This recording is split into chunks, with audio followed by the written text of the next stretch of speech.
This video is brought to you by Project Management Solutions Limited, a Bahamian business committed to showing you ways to use project management skills to make your life better.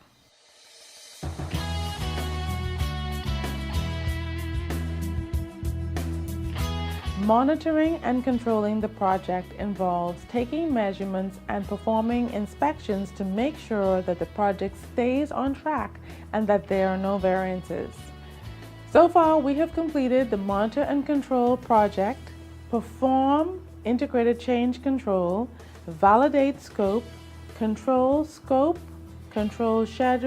control cost, control quality, control communication, and control risk processes. In this module, you will be introduced to the control procurement and control stakeholder engagement processes. At the end of this module, you should be able to examine the purpose of the control procurement process, list and describe some activities that may be included as a part of the control procurement process, state the purpose of the control stakeholder engagement process, and explain some activities that typically take place as a part of the control stakeholder engagement process. The control procurement process involves monitoring the vendor's performance and ensuring that all requirements of the procurement agreement or contract are met. When multiple vendors are providing goods and services to the project, control procurement entails coordinating the interfaces among all the vendors as well as administering each of the contracts or procurement agreements. If vendor A has a due date that will impact whether vendor B can perform their service, the management and coordination of the two vendors become very important. Vendor A's contract and due dates must be monitored closely because failure to perform could affect another vendor's ability to perform, not to mention the project schedule. As project manager, it's your responsibility to oversee the procurement process and make sure that the project objectives are being met, regardless of whether a vendor is performing the activities or your project team members are performing the activities. Monitoring the procurement agreement's financial conditions is also important. For example, the seller should be paid in a timely manner when they have successfully met the conditions of the agreement.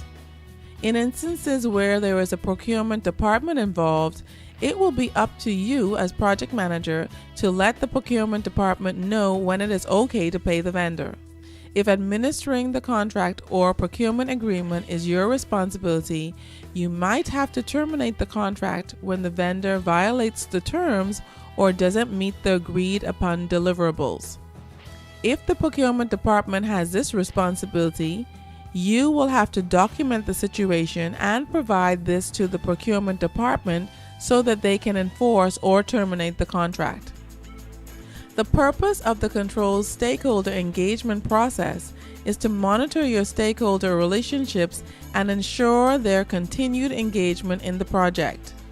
It's easy for stakeholders to get distracted on long projects. As more time goes by, the current project fades in importance and other issues take their place.